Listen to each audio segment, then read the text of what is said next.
Bom, vamos lá. É mais fácil a gente começar, né, de trás para frente, porque realmente é muita coisa. Minha carreira já foi assim para vários lugares. Então, vamos começar pela última peça que eu fiz, que eu estava em cartaz até semana passada com um espetáculo chamado Shakespeare Embriagado. E você me perguntou ainda, né, por que Shakespeare embriagado? Uhum.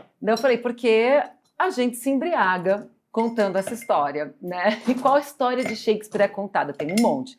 A gente conta a história de Hamlet, que é o príncipe da Dinamarca, que fica sabendo pelo fantasma do pai que o pai foi morto por um tio, e aí o pai pede vingança, e ele fica obcecado pelo tema da vingança. E enlouquece, e a peça acaba com uma grande carnificina, todo mundo morre. Nossa Senhora!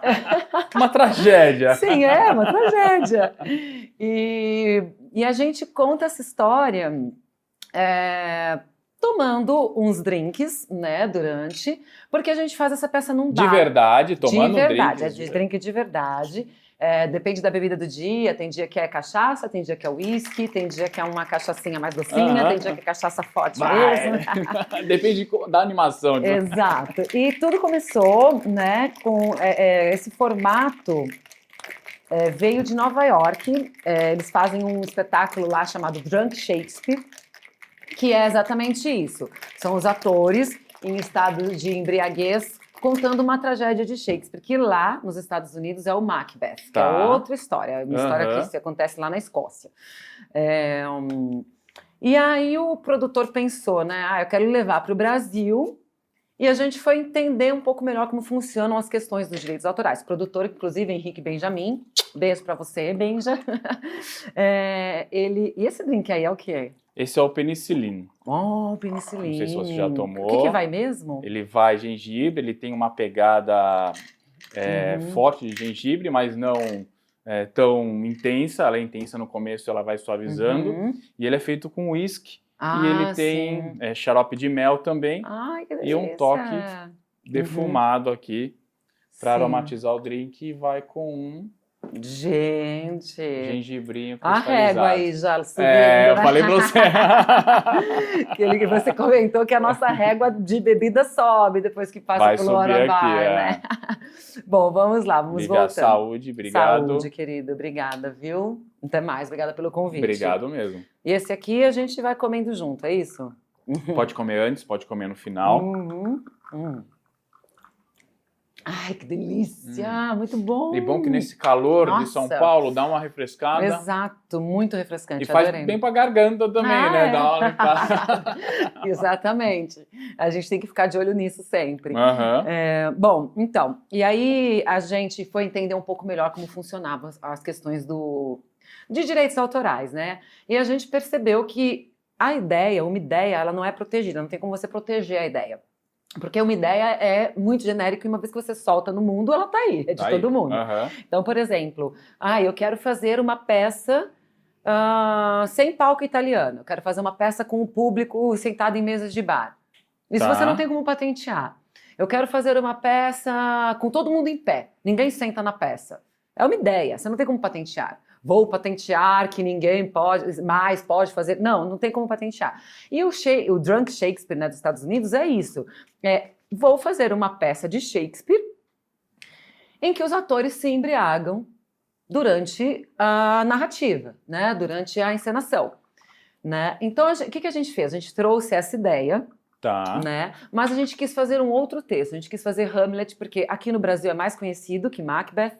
E porque a gente também acha que dialoga um pouco mais assim com as questões brasileiras. Hamlet é uma história de traição, de podridão no governo, de um monte de coisas assim. E é mais conhecido, é tipo um clássico mundial, sabe? É o espetáculo que tem aquele monólogo não, é um solilóquio, que é quando a pessoa fala sozinha, né? Solilóquio significa isso, que é o do ser ou não ser, eis a questão. Então é muito conhecida, né? No mundo todo. Então a gente falou, a gente já está trazendo uma coisa gringa, já está trazendo um formato de Nova York, que é importante dizer, nunca veio esse formato para cá.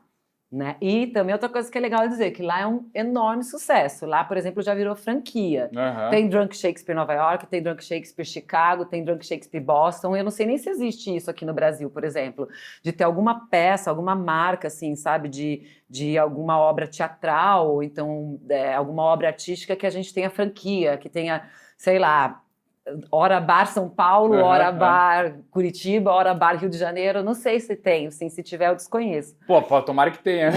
Tomara, já pensou se a gente vira uma franquia, que legal. Excelente. E então é isso, talvez a gente tivesse que pagar os direitos autorais se a gente usasse o nome deles mesmo, fizesse assim, Drunk Shakespeare Brasil.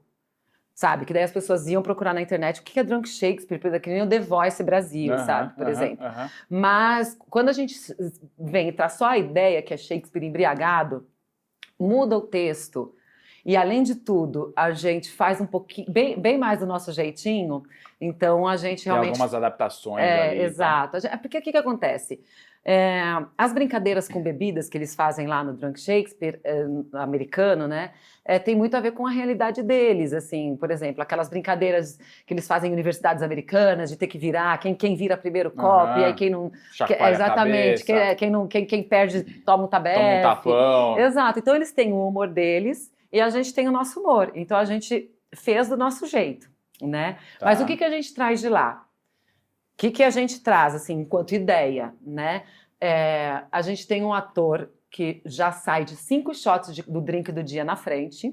Shot mesmo. Shot mesmo, de bebida mesmo. Vira lá. Inclusive o público testemunha, a gente vai contando 1, 2... E aí nos outros momentos que a gente tem para beber, porque a gente também tem uma pessoa do elenco não, da plateia, que participa da peça com a gente. E essa pessoa... Ela faz o rei, que é o vilão, na nossa peça, e ela tem interferência no espetáculo. Ela faz os atores beberem, por exemplo. Né? Então, todas as vezes que tem uma interrupção desse rei, o elenco inteiro bebe. Entendi. Só que esse ator, que já bebeu 5 shots, ele já sai de 5 shots na frente. Então, enquanto o elenco está bebendo ali socialmente, está bebendo nas interrupções do rei, que é uma pessoa da plateia, o cara que já sai de 5 shots vai ficando cada vez mais bêbado. Elevado ali. Exatamente. Então é isso que a gente traz dos Estados Unidos, é ter sempre um no elenco que está muito mais bêbado que os outros. E que mais? E tem uma pessoa do elenco, não, da plateia. Uma pessoa da plateia que interfere nas coisas que a gente está fazendo. Essas duas, e também ser uma peça de Shakespeare. Tá. Né? Então essas 3 coisas a gente traz de lá. Espetáculo de Shakespeare, um ator mais bêbado que os outros e uma pessoa do público como patrono da noite, interferindo na história. Que legal. E estava em cartaz em um bar específico aqui de São Paulo? Tava no Espaço Manivela, que é um bar muito simpático, muito gostoso, cheio de, assim, Vila Leopoldina? É uma divisa ali entre Lapa e Vila Leopoldina. Mas é facinho de chegar, assim, sabe? Pertinho no finalzinho da Serra Corá, vira uma direita ali, chegou. E é um bar muito simpático, que tem um corredor, assim, com... como é que chama? Aqueles... trailers. Não, trailers de comida. Como é que chama aquilo, assim? Food trucks. Isso, é quase um corredor com food trucks, com espaço para beber. E no final desse bar, que é um corredor bem largo, com mesas, assim, no final desse espaço tem um salão, que eles fazem eventos, fazem festas. E a gente fazia a peça nesse salão. Que legal. E as pessoas podiam consumir durante o espetáculo, podiam beber durante o espetáculo, a gente estimulava para que as pessoas bebessem também. Que legal. E é muito interessante essa peça, porque a gente tem, né, uma sensação de que a gente pode fazer ela em qualquer lugar. Qualquer lugar. Você comentou, é itinerante, né? Você pode levar ela... Precisa de uma certa estrutura, o bar... Não, precisa sim. Precisa de mesas e cadeiras e uma clareira para que a gente se apresente. Legal. São quantos integrantes no total? São 5 no elenco, peraí, deixa eu pensar. São 5 ou 6 no elenco, peraí. Gertrudes, Ofélia, o narrador, que é o MC, né, que é o mestre de cerimônias da noite. Aí tem o Polônio e o Hamlet. Tava esquecendo só do personagem principal. Não, somos 5 em cena. Legal. Somos 5 e a gente pode fazer assim, é muito interessante, porque a gente quase se sente uma banda, sabe? Por exemplo, uma banda que a gente pode até, inclusive, estar em cartaz ao mesmo tempo em 2 lugares. A gente pode, sei lá, uma banda que nem, por exemplo, uma banda de samba, que na quarta toca no Ó do Borogodó e no sábado toca no Funilaria, por exemplo, sabe? A gente poderia fazer isso, a gente poderia estar em cartaz na quarta num bar e no sábado em outro, porque é uma peça muito fácil de levar. Que legal, desde que tenham mesas e cadeiras, as pessoas consumam. E bebidas, né? E bebidas. Só o cidadão ali do shot que tem que mudar ele, né? Não, isso a gente inverte mesmo, isso assim, por exemplo. Vocês têm um cuidado com isso, lógico. Por exemplo, se hoje quem bebeu foi o Hamlet, o bêbado da vez foi o Hamlet, na sessão do dia seguinte é outra pessoa. A gente não faz 2 dias seguidos. Lógico. O bêbado da vez ou a bêbada da vez não faz. É mesmo porque o Shakespeare embriagado não quer fazer apologia ao álcool, né? Quer que a pessoa... Mas na verdade, uma celebração. É uma celebração. É uma festa. Não é que a gente faz apologia ao álcool, a gente quer dar uma outra forma de entender o clássico, sabe? De entender os clássicos. E é através do humor, é através da experiência. Porque uma vez que a gente, né, se propõe tomar um drink e na frente do público que está vendo que a gente está bebendo e contar uma tragédia, só isso já é uma situação cômica por si só. Cômica por si só, com certeza.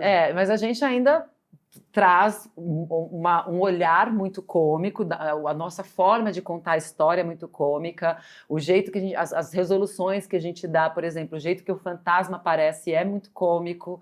Então a gente... E o que é muito interessante é que isso aproxima o público, né? Às vezes a pessoa fala, ai, nossa, tragédia, e torce o nariz. Quando a gente vira a chave, faz uma tragédia virar comédia, a gente fala, nossa, como é que... E o que é mais interessante... Todo mundo sai de lá entendendo Shakespeare. Pelo menos sabe o que aconteceu na história. Isso é muito importante. Sim, a gente também não avacalha no sentido de, nossa, a pessoa não sabe nem o que acontece. Então a pessoa vai, ela se diverte, ela consome, ela bebe, mas ela sai de lá sabendo o que acontece. A informação entra ali. Sabendo o que acontece na história. Quem não conhece a história sai de lá sabendo. Foi um príncipe que fez isso, que fez aquilo, que aconteceu aquilo, sabe? Que legal, entendeu? Que legal. Que tinha um amor e que o amor aconteceu isso. Então sai de lá entendendo a história. Nossa, excelente. Ficou quanto tempo em cartaz? Ai, gente, deve ter ficado umas 7 semanas, mais ou menos. Porque a gente estreou bem no comecinho de janeiro. E aí terminou agora no final de fevereiro. E quando volta? Então, isso daí a gente ainda tá bem nessa fase de pesquisar quais bares, entendeu? Quais lugares, quais bairros. Exatamente, porque a gente quer circular. Sucesso, né? Foi um Saiu sucesso. até no jornal, na TV. Saiu matéria na Veja, saiu na SPTV, foi um sucesso, sim, foi muito legal. Mas a gente quer circular pelos bairros, por exemplo, a gente fez uma temporada na Zona Oeste, agora quer ir para o centro. Fez no centro, quer ir para a Zona Sul, fez na Zona, sabe? Porque é importante a gente circular, né?